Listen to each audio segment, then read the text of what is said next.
যদি এভাবে র্যান্ডমলি আসে, so what about their peer pathway and this things.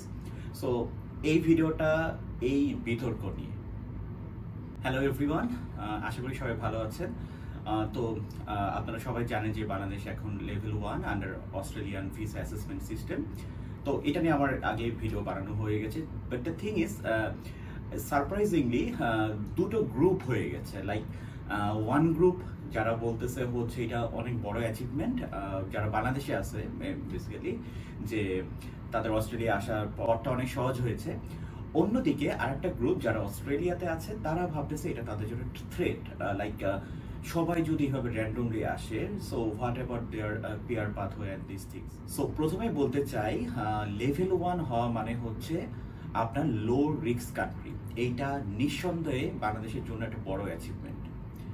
তারপরে বলতে চাই যে এমন না যে প্রথমে এই বাংলাদেশে একটা দেশ যে লেভেল 1 হয়েছে, এর আগেও অনেক দেশ ছিল, যেমন আপনার ইন্দোনেশিয়া, ভিয়েতনাম, ওরা আছে, ওরা কিন্তু এই অ্যাডভান্টেজটাকে স্ট্র্যাটেজিক্যালি ইউজ করছে।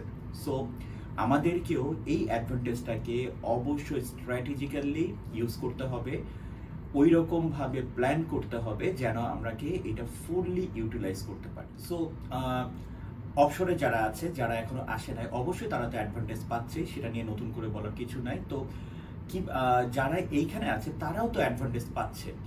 এইখানে যে স্টুডেন্টরা আছে তাদের অনেক কারণে তাদের হয়তো ভিসা এক্সটেনশন করতে হয় অথবা ফার্দার কোনো স্টাডিতে যেতে হয়, তাদেরও কিন্তু আপনার আউটকামটা পজিটিভ হবে। সো এই অ্যাডভান্টেজটা কিন্তু আমাদের সবার জন্যেই, কারণ দিন শেষে আমরা সবাই বাংলাদেশি পাসপোর্ট হোল্ডার। এত কিছু বিতর্কের মধ্যে সবচেয়ে বড় ইম্পর্টেন্ট রোল যে পালন করবে সেটা হচ্ছে এজেন্সিগুলা। এজেন্সিতে অনেক প্রফেশনালি এই জিনিসগুলো মনে রাখতে হবে যে ইটস নট লাইক যে তারা মানে অবজারভেশনে রাখবে না, সবকিছু প্রসেসে অবজারভেশনে থাকবে। So GD preparation, everything, file submission, সবকিছুর ব্যাপারে খুবই কেয়ারফুলি হ্যান্ডেল করতে হবে। তিনটা জিনিসে ব্যালেন্স করতে হবে: পজিটিভ মাইন্ডসেট, প্রপার ডকুমেন্টেশন এবং অনেস্ট ইন্টেনশন।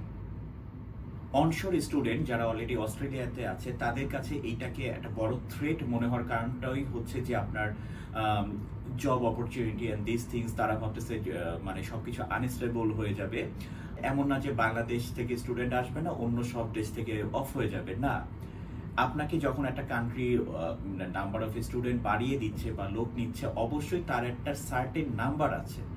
এমন না যে কখনোই আনলিমিটেড নিবে, তার যতটুকু ক্যাপাসিটি, তার যতটুকু মনে হচ্ছে ততটুকুই কিন্তু নিবে। তারপরে আসি যে আপনার যে পেয়ার পাথওয়ে বা এইগুলো হচ্ছে সবসময় আপনাকে স্ট্র্যাটেজিক্যালি আপনাকে প্ল্যান করতে হয়। ফর এক্সাম্পল যদি বলি, আইসিটি সেক্টর নিয়ে অনেক স্টুডেন্ট অস্ট্রেলিয়াতে আইসিটিতে পড়তেছে, কিন্তু স্টিল আইসিটি পিয়ার লিস্টে আছে। ইভেন স্কিল অ্যাসেসমেন্ট হচ্ছে যারা আপনার বাংলাদেশ, ইন্ডিয়া বা সেখান থেকে। কারণটা কি? কারণটা হচ্ছে এইখানে যে স্টুডেন্টরা আছে তারা তাদের যে স্কিল লেভেল সেটাই তারা ফুলফিল করতে পারছে না। সেখানে ইজিলি বাংলাদেশ বা ইন্ডিয়া থেকে 8-10 বছরের এক্সপিরিয়েন্সড আইসিটির কোনো একজন স্কিলড ওয়ার্কারকে তারা কিন্তু এখানে নিয়ে আসতে পারতেছে। সো অবশ্যই এটা একটা স্ট্র্যাটেজিক্যাল মুভমেন্ট। তার মানে এটা দিয়ে কি বোঝানো যায়? এটা দিয়ে এটা বোঝা যাচ্ছে যে এইখানে স্কিল ম্যাটার। তাই আমি সবসময় আমার স্টুডেন্টদের বলি, তুমি যেখানেই থাকো না কেন, যেই সেক্টরে থাকো না কেন, যেই কাজই করো না কেন, ট্রাই করো স্কিল ডেভেলপ করা। আর স্কিল ডেভেলপ করার জন্য যে স্ট্র্যাটেজিক্যাল মুভমেন্ট নেওয়া লাগে সেটা আমাদের নিতে হবে। So that's all about today's video. So অন্য কোনো টপিকে যদি জানতে চান প্লিজ কমেন্ট করুন।